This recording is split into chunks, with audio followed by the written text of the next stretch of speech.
Hey guys, it's Charlie and I'm your sub on the Pagan Perspective. Today's topic is gender and, I don't know, God and Goddess.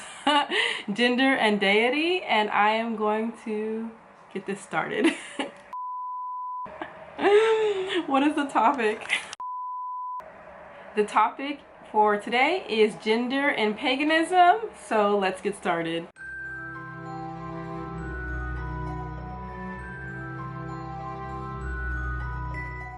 Okay, so I have a lot of notes to go through because I typed up a bunch of stuff before I started this video.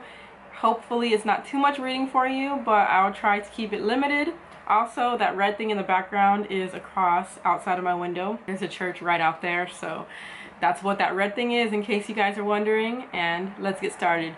The question comes from a viewer who is struggling with the idea that Wiccan gods are being defined as masculine and feminine, therefore they use the terms God and Goddess, as well as the significance of sex in Wicca being slightly archaic in terms of the emphasis on the gender binary. For the detailed question, you can check the description box where I will have the specific question from the viewer cited. So my first thing that I want to talk about is the human conditioning. Growing up, we are conditioned to think about God as masculine. Many of us who now call ourselves pagan today grew up whether Christian or Catholic or some form of that, and we see God as male, being Jesus or, you know, the Trinity in the terms of masculinity and male.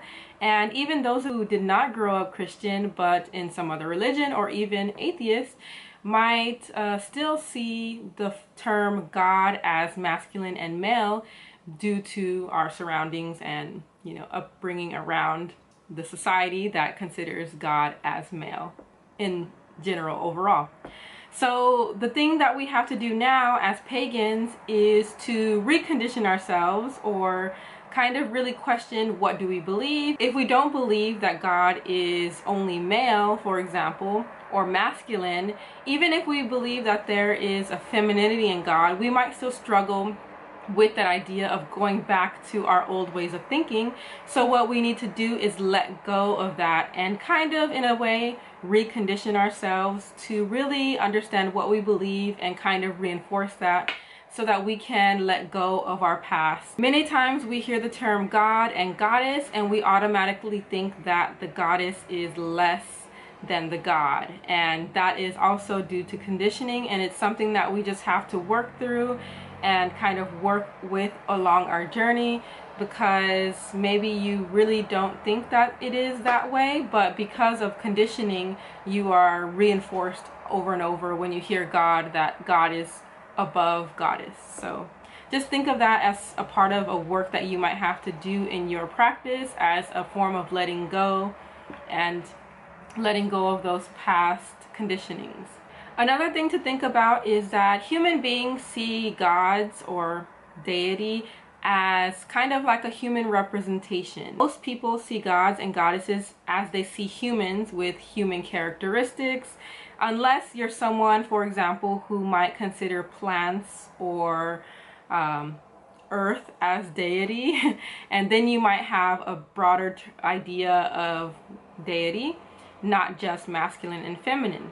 So when a religion is created, there is a specific way of seeing the world and a specific idea of masculinity and femininity according to that time. So when Wicca was created, there was a specific view of the world in general, and that was put on to the gods and goddesses of that time. But now that we are broadening our mind and ways of thinking in terms of gender roles, gender identities, and realizing that there's not just masculine and feminine, we are also questioning our idea of gods or deity. So we're questioning the boxes that we have put them in the past, and realizing just as humans, maybe the gods also have some form of fluidity as well. A lot of people who are or consider themselves traditionalists, or people who are really trying very hard to preserve the religion, whether it's Wicca or any other religion, might have a big issue with people like us who might question what we define the gods, or how we define the gods, and say keep it this way because this is how it is. But I don't think there's a problem with questioning it and trying to question what we specifically believe and whether we really fit into this category of Wicca, and if not, where do we fit in here, and how far can we push the boundary to continue to define ourselves as Wiccan but have a little bit of variation in the group. So I personally don't think there's a problem with you questioning this. Some might, but I think that it's a great thing that we're starting to reconsider how we look at the idea of gods and goddesses or deity, and bringing up the question of, is there a spectrum, and are there some gods that don't fit on the spectrum, just as some humans consider themselves not to fit on the spectrum. I thought this was a really great topic because I know that in paganism, and even on this channel, there are a wide variety of people and a lot of LGBTQ pagans on the channel. So as myself as well, I'm bisexual, and as I looked more deeply into different gender identities and ways people define themselves, I also started questioning the idea in the Wiccan realm of masculine and feminine, and if that is just it in terms of deity. So I think it's really cool to bring up this topic. This became a struggle with this viewer because she referred to herself as a Wiccan, but she struggled with the idea of viewing the god and goddess in a box. And it might seem to most people that if you're, for example, coming from Christianity, you have the God, and then you're like, oh no, I don't want to limit myself, there could be a feminine version, and then you jump into a whole nother box. It's a little bit wider, but it's still a box, and that became an issue for the viewer, which is pretty understandable. I also experienced this, which is why I try my best not to call myself a Wiccan. I call myself a pagan witch, but I also explain to people that I am a pagan witch with Wiccan influences, and that is true. But actually, during this time of researching and thinking about it, I in general don't have a problem calling myself a Wiccan, but I avoid it at all costs because I don't want to confuse people to think that my idea of deity fits only in the box of what is defined within Wicca. If someone asks me, I'll just say I'm pagan, and if they want more details, I'll say I'm pagan, a pagan witch. And then if they want more details, like specifically if I have a religion within paganism, I will say that I identify closely to Wicca, but I'm not only that, so Wiccan influence. And this is kind of the reason why labels suck, because you might fit slightly into one label but not completely.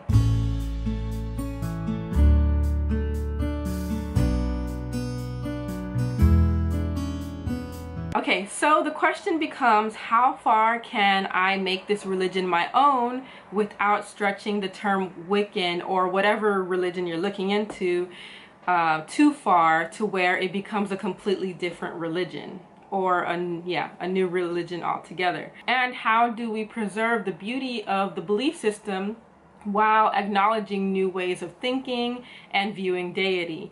So I guess that's a question for you guys. Comment below. This is how new sects and religions are formed, where one religion closely resembles another one from interpretations of previous religions and so on. Moving on to Wicca and the sexual realm, because Wicca is a very sexual religion.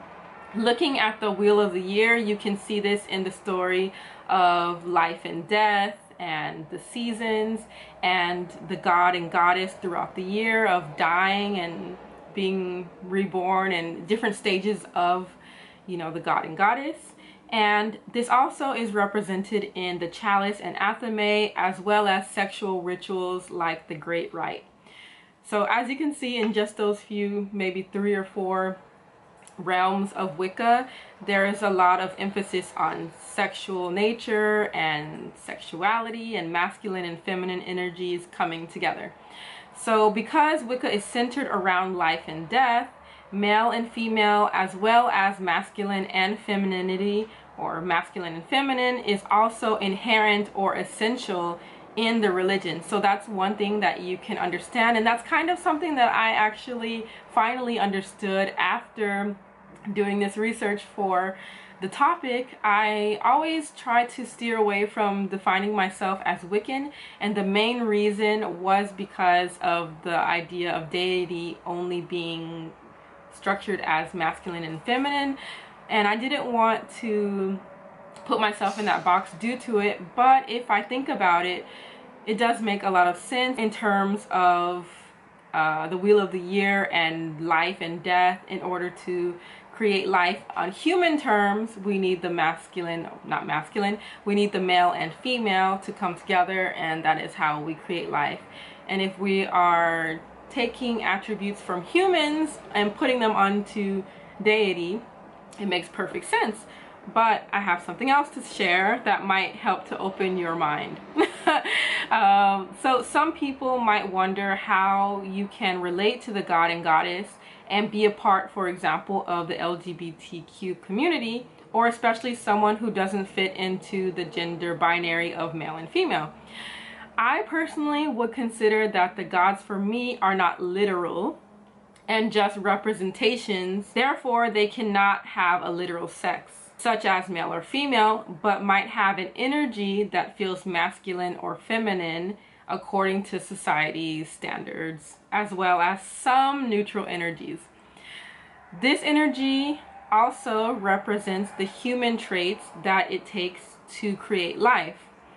An interesting way to look at it is seeing deity as plants, as in the plant kingdom. There are many forms of creating life within the plant kingdom, and this is a great way to look at it. You don't need to see deity as only male and female in that terms, as a human being, male and female. You can also see deity as a form of life in other forms like the plant kingdom. So if you think of it that way, plants, for example, can be male, female, both male and female at the same time, and even asexual. And I'm going to be posting a link in the description box if you are curious about the plant kingdom and a new way of thinking about deity in that form. So my reasoning for the god and goddess is that in order to create, there needs to be a balance of the two, male and female. However, if you think about it, male and female is the sex, which refers to biological differences such as internal and external organs.